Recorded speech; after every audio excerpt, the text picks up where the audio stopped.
A gente vai seguir acompanhando, nossa produção está monitorando essa apreciação por parte da Câmara Federal. Daqui a pouco a gente vai trazer, inclusive, a atualização, a decisão, se o plenário referenda ou não a decisão da Comissão de Constituição e Justiça.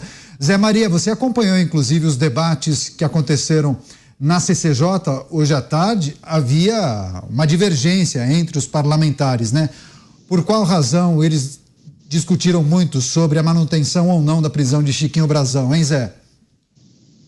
Pois é, alguns partidos, inclusive o PL, votaram aí para relaxar a prisão e a articulação é que cassem logo em seguida o deputado Chiquinho Brazão, ou seja, cortar o que os deputados chamam de exagero do Supremo Tribunal Federal ao decretar a prisão antes do transitado em julgado e algemar o deputado de forma desnecessária. Esse é o argumento. Então, assim, o que eu vi lá foi o seguinte: havia na Comissão de Constituição e Justiça todo um processo para aprovar o relaxamento da prisão. A prisão pode ser decretada pelo Supremo, que tem 24 horas de prazo para comunicar à Câmara dos Deputados. Comunicada à Câmara, tem que levar o assunto ao plenário. E não é a primeira vez, já houve outras, né? Inclusive Daniel Alves foi exatamente para o plenário e o plenário confirmou a prisão dele. Neste caso, havia uma resistência forte, dizendo, olha, o Supremo está exagerando e tal, e era o recado. Arthur Lira descobriu que seria um grande risco deixar a Câmara tomar essa posição. E também o governo articulou e conseguiu inverter a tendência na Comissão de Constituição e Justiça. Isso que nós estamos vendo aí é o processo em que os partidos políticos, de forma clara, dizem como vão se posicionar em plenário, chama encaminhamento de votação. E aí a gente vê os partidos políticos, né, dizendo que vão encaminhar, ou seja, que seus filiados, os seus deputados devem votar daquela maneira. Então, houve uma inversão. O governo se mexeu. Eu vi José Guimarães lá, o líder do governo, dizendo, olha, eu consegui mais 2 votos aqui, vou conversar. E o resultado foi até surpreendente para o governo, que achou que o relaxamento da prisão teria mais votos. Agora vai para o plenário e a tendência é de manutenção da prisão decretada pelo Supremo Tribunal Federal. O argumento do Arthur Lira e da equipe do governo é de que é desgastante demais para a imagem do Congresso não manter a prisão. Mas o processo de cassação vai prosperar.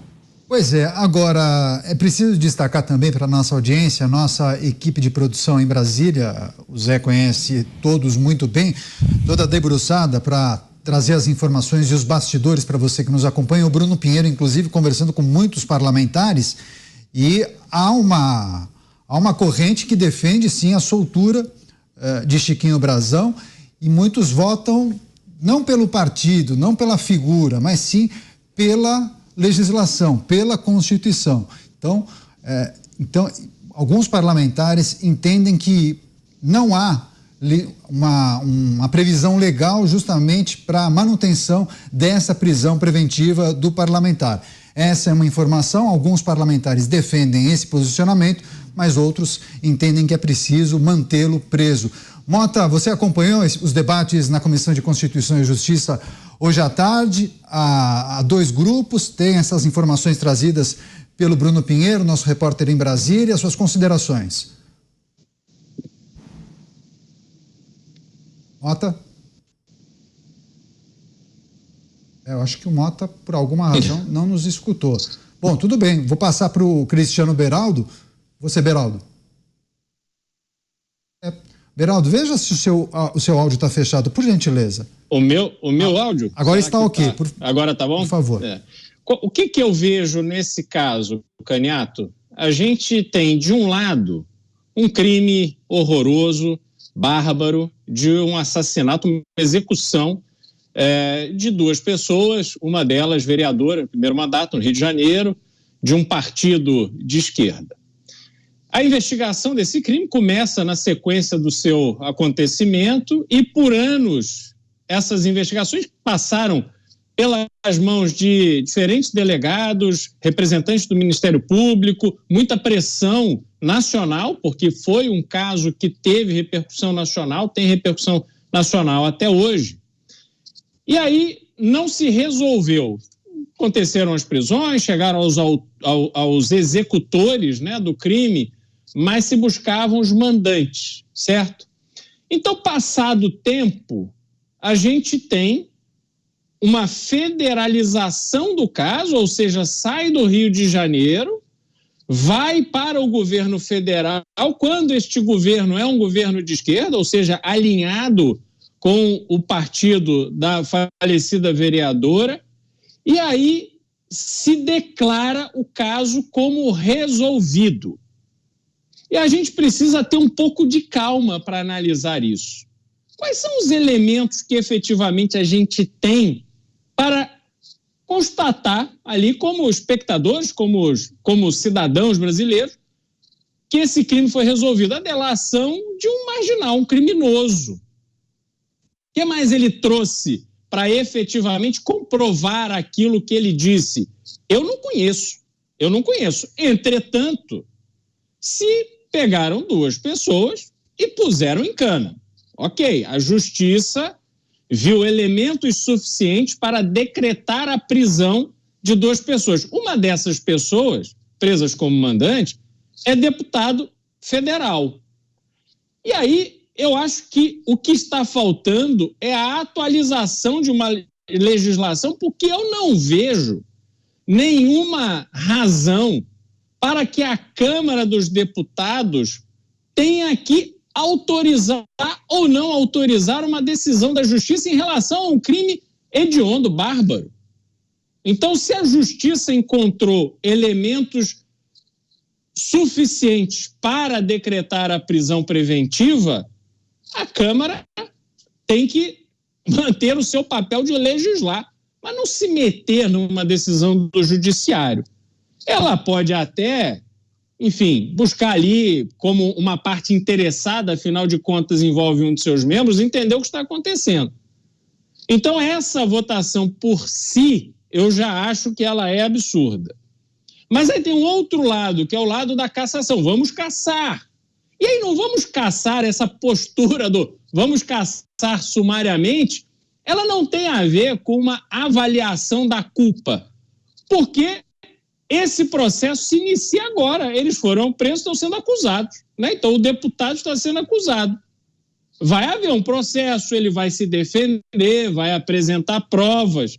Será decidido se é culpado ou inocente conforme o final do processo que se inicia agora.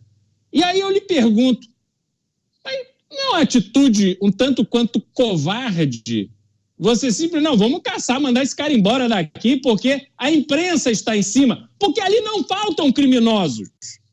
Só que os crimes cometidos por alguns parlamentares não têm a repercussão que esse teve. Então, por que não ter essa postura com todos ali? Cometeu crime? Está sendo investigado pelo Supremo Tribunal Federal? Rua, porque o seu lugar não é aqui.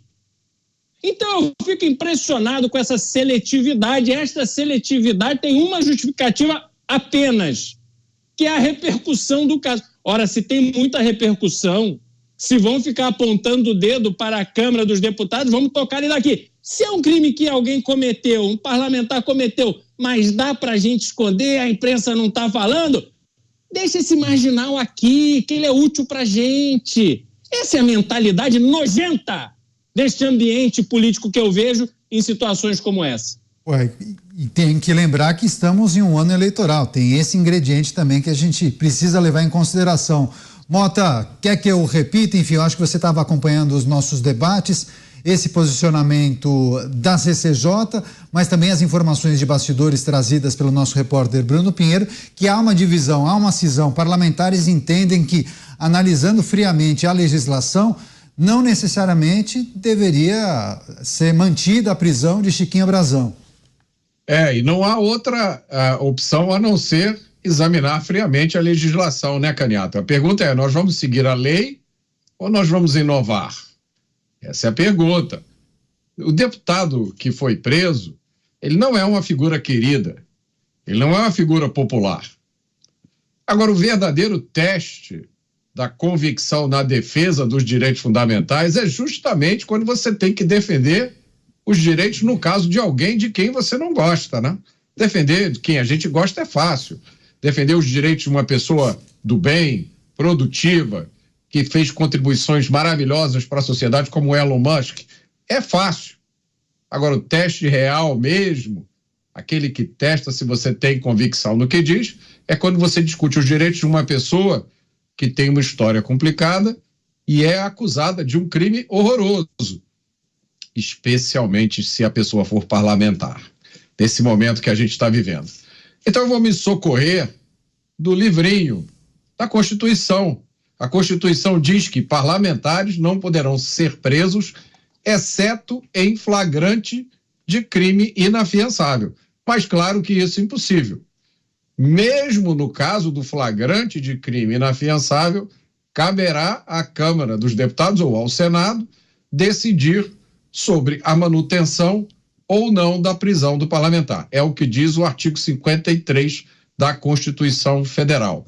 Mais claro do que isso, impossível.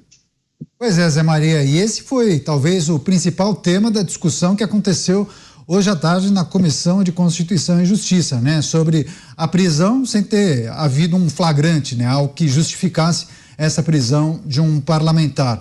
Agora, muito provavelmente, o plenário da Casa deve referendar essa decisão da CCJ. É isso, Zé?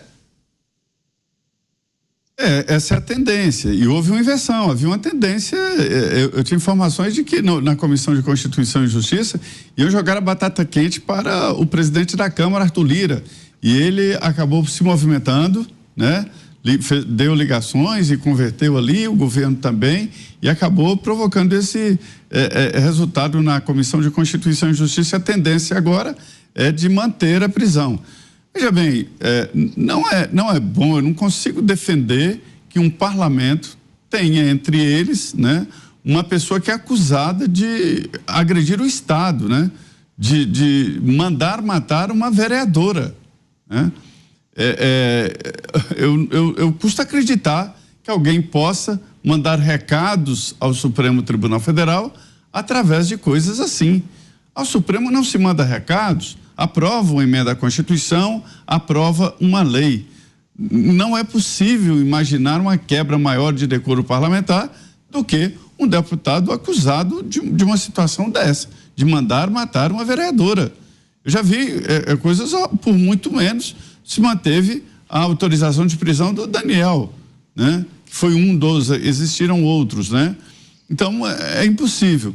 Esta possibilidade de prisão é um crime inafiançável na medida em que foi executado por uma facção criminosa. Se uniram para executar, para planejar e executar. É um maior crime.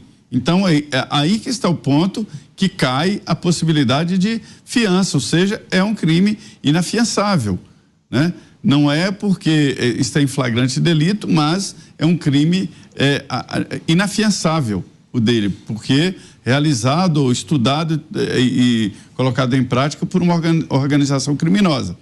Eu acho que o Congresso deve, sim, uma resposta através de uma lei, de uma emenda à Constituição, ao Supremo Tribunal Federal. Eu acho que é urgente. E um debate claro de posicionamento e de prerrogativas da Câmara e do Senado Federal, não mandando recados.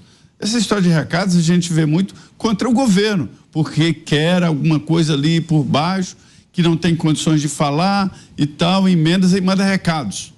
Nesse caso, para o Supremo, não há recados a serem enviados, mas sim a determinação, ou seja, votação de emendas à Constituição, definindo como deve funcionar essa articulação.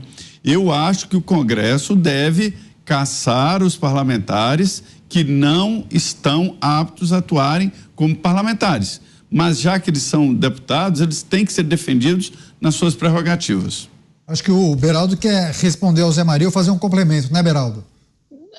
Zé, eu só acho o seguinte, vamos tirar os personagens, porque eu sinceramente acho que o Brasil precisa punir exemplarmente os envolvidos nesse crime absurdo que foi o assassinato dessa vereadora. Claro que sim. Mano. Mas a gente não pode, de novo, ter dois pesos e duas medidas. Não tem mais, não, tem que punir, ué. Eu sei, Zé. Só que o que você está dizendo é o seguinte, não, alguém foi acusado de um crime, então ele tem que sofrer as consequências da acusação. Epa, eu já fui acusado de ser fascista, por gente da esquerda. Fascismo no Brasil é crime, da cadeia. Você vai irritar alguns que não gostam dessa palavra de acusado, gostam de falar logo, né? Que o criminoso e tal que matou fulano. Eu sei, Zé, só que o que você está dizendo, não, mas ele foi acusado, ele tem que pagar por isso, que eu saiba. E assim, ó, eu não estou levando em conta a figura, mas o que eu sei da lei, do pouco que conheço, porque não sou advogado, você precisa ser condenado para ter as consequências ou ser considerado culpado de um crime. Então, a gente precisa ter cuidado, porque a gente diz assim, não, o ex-presidente foi na embaixada e ele não estava lá cometendo nenhum crime, mas ele foi acusado de cometer um crime. Aliás, ele foi acusado de cometer inúmeros crimes, já é culpado. Nós não podemos ter 2 pesos e 2 medidas, que é diferente. É o seguinte, olha, o processo correu, teve um julgamento, foi julgado de segunda instância. Bom, cumpre na segunda instância, não cumpre, esse é um debate válido. Mas o que eu estou dizendo é o seguinte, esta valentia toda com este caso que se inicia agora não se reflete no posicionamento do parlamento em relação a inúmeros outros criminosos que fazem parte do parlamento, eleitos e reeleitos, apesar dos crimes que cometem. Então não pode esse caso, muita repercussão, não pode ter alguém acusado de um crime hediondo. Você está falando da prisão? Você está falando da prisão ou da cassação?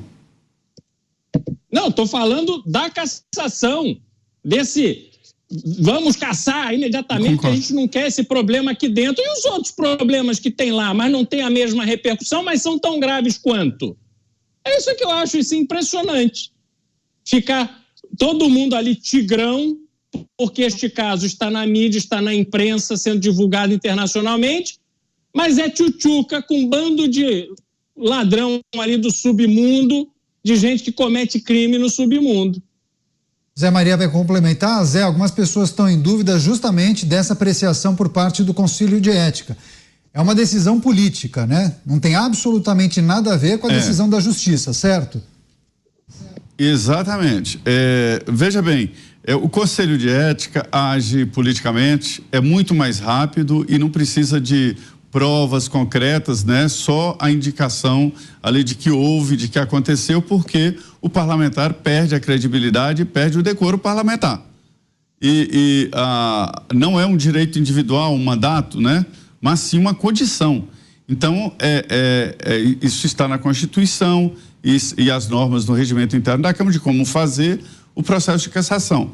E isso já passou, eu já vi deputados que foram processados e que passaram pelo Supremo, e a conclusão é de que a Câmara tem autonomia total para julgar politicamente, pronto. É preciso maioria absoluta dos votos, ou seja, 257 votos pela cassação. E isso não é fácil de ser conseguido, né? Então, assim, eu entendo o Beraldo, concordo, eu acho, sim, e sempre falei isso aqui, né? A gente vê crimes graves na época do mensalão, deputados sendo processados no mensalão e no exercício, né? Isso aí é verdade. Então, o Conselho de Ética tinha que cuidar melhor da honorabilidade do próprio Congresso e da Câmara dos Deputados. Então, além desse, que esse é uma condição grave de cassação, isso atinge a imagem, só a possibilidade dele estar envolvido ali e com a prisão decretada, eu não acho uma possibilidade de alguém preso participar de uma sessão como ele está participando online da sessão, né? Então, assim, é complexo, tá certo, só que o Conselho de Ética tem que caçar o Brazão e tem que caçar os outros, né? Agora, quanto à prisão, esse é ela meu ponto. Decretada por Oi? Não, esse é meu ponto. Tem que caçar todo mundo. Pilantra tem que ser caçado, não importa. Brazão, vamos a Brasília. Imagens ao vivo. Nós temos o resultado. Mantida a prisão de Chiquinho Brazão, 277 votos favoráveis para a manutenção da prisão preventiva de Chiquinho Brazão. Eram necessários pelo menos 257 votos. Conseguiram 20 parlamentares a mais. Maioria absoluta atingida e a comemoração por parte dos parlamentares que fazem parte especialmente da bancada. Vamos escutar o que diz Arthur Lira.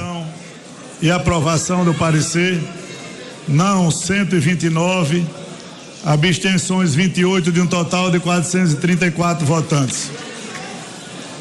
Está aprovado o parecer da Comissão de Constituição, Justiça, Cidadania, Comunicação de medida cautelar número 1 de 24. Sobre a mesa a resolução que consubstancia a decisão do plenário, a qual passo a ler. Aí, Jovem Pan News em cima da notícia, referendada a posição do plenário em relação ao que decidiu a Comissão de Constituição e Justiça em relação à manutenção da prisão preventiva de Chiquinho Brazão.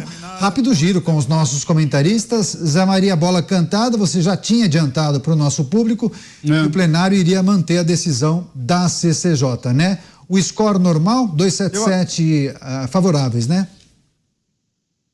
Deu a lógica, foi até um pouco a mais do que se imaginava, né? Eu antes de vir para cá, para o Pingos, eu estive no Congresso, conversei com alguns deputados, inclusive na Comissão de Constituição e Justiça, e vi lá a articulação que envolveu inclusive o presidente da Câmara, Arthur Lira. Ele se mexeu, ele entendeu que seria grave para a imagem da casa a não manutenção de uma prisão assim, né?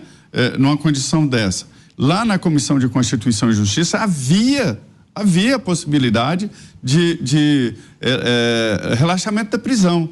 E aí o governo viu José Guimarães lá contando, olha, eu consegui mais 2 votos, eu ouvi ele falar isso e o governo agiu, e o Arthur Lira também, né? Porque esse parecer iria para o plenário da Câmara no sentido de relaxar a prisão.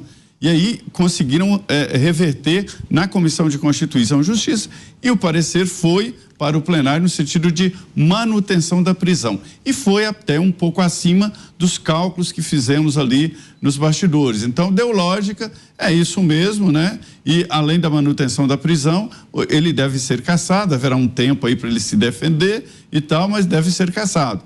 É isso mesmo, eu acho que a Câmara não pode manter nas suas bancadas lá parlamentares sob uma acusação tão grave assim. Não é possível. A imagem da Câmara dos Deputados já é arranhada demais para a manutenção de algo parecido. Agora, Mota, tecnicamente, se deputados decidissem pelo relaxamento da prisão, tenho certeza que vários juristas diriam que ok, não há nada de ilegal ali, justamente defendendo essa tese que muitos argumentaram ao longo do dia. Só que tem esse ingrediente que o Zé Maria destacou, que é a imagem da casa, a imagem do Legislativo da Câmara dos Deputados. Em um ano eleitoral, isso pesa muito. Pois é aquela pergunta que eu fiz logo no começo, né? Eu perguntei, nós vamos seguir a lei ou nós vamos de freestyle? Nós vamos seguir o que diz a Constituição ou a gente vai se preocupar com a imagem, com a repercussão na mídia? Essa é uma escolha que tem que ser feita em todos os casos, né? Pelo que eu entendi aqui, o deputado vai continuar preso. Agora é bom lembrar, é uma prisão preventiva. Ele ainda vai ser julgado em várias instâncias. No Brasil há várias instâncias. Ele provavelmente vai ter direito aí a dezenas de recursos. A gente já viu isso acontecer. Processos que demoram anos ou décadas. Vamos ver o que acontece nesse processo quando a atenção do público e do Congresso estiver em outro assunto, porque daqui a pouco, amanhã, vai surgir um outro evento e nós vamos olhar para esse outro evento e esse processo vai correr ainda durante muitos anos. Então, não adianta levantar punho fechado ali no plenário da Câmara como se o problema da justiça no Brasil estivesse resolvido. Nesse caso específico, esse foi apenas o primeiro passo de uma longa história. Vamos ver como ela vai terminar. Rapidamente, antes de passar para você, Beraldo, Zé Maria, Chiquinho Brazão, à época da morte da Marielle, já era deputado federal, porque o Mota falou em várias instâncias. Talvez não, né? Se ele era deputado federal, só STF, é isso? É STF, sim, ele está preso então não tem por uma como determinação subir, né? do STF. Então não vai ter como subir. E essa história já acabou, Mota. O julgamento aí não era sobre ele, é sobre a determinação da prisão. Os deputados analisaram e admitiram a prisão. Entenderam que era motivo de prisão e que o Supremo está certo em decretar a prisão. Nada mais do que isso, não é condenação ao deputado. Não. Foi exatamente isso que eu falei, Zé. Não precisa me corrigir, porque foi exatamente isso que eu falei. Então tá bom. Você, Beraldo, suas reflexões acerca desse posicionamento da Câmara Federal, a tentativa de você também proteger a imagem da instituição, além, claro, de a gente levar em consideração que estamos em um ano eleitoral, né? Não. Canhato, esse episódio de hoje, essa votação, e por todas as reflexões que fizemos aqui, me lembra Paulo Maluf, porque o recado que a Câmara passa é que roubar pode, mas não seja acusado de assassinato. Aqui a gente escolhe crime. Tem crime que pega bem, tem crime que não dá. Então o Maluf falou na campanha de 89, se não me engano, falando, olha, tá com desejo sexual, estupra, mas não mata, né? E a Câmara dá este tipo de recado. Roube, mas não mata. Então, assim, esse parâmetro moral que a gente vê realmente me tira o sono, porque tem tanta coisa errada, e aí, diante de situações como essa, a gente vê que eles não querem realmente que o certo, o correto, a lei prevaleça. Eles querem que algumas coisas certas, algumas leis prevaleçam, e as outras eles não toleram. Tá certo, a gente vai seguir acompanhando. Você quer fazer algum complemento, Zé Maria? Você fez uma sinalização? Quer arrematar? Beraldo, eu me lembro que em plena CPI, a assessora de um parlamentar teve um vídeo divulgado, um vídeo que ela estava fazendo uma relação íntima, né? Fazendo sexo. E aí, na época, eu escrevi um texto que deu uma repercussão dizendo o seguinte, que lá no Congresso Nacional é o seguinte, fazer amor, punição, ela foi demitida, afastada. Furacão da CPI, furacão da CPI, lá chamada, não é essa, Zé? Ela, a pobrezinha, foi demitida na hora. Agora, os senadores, os deputados envolvidos lá nos roubos, não, tranquilo. Salvo engano, ela foi chamada para estampar um ensaio de uma revista muito famosa à época e participou também de um reality show desses daí de confinamento.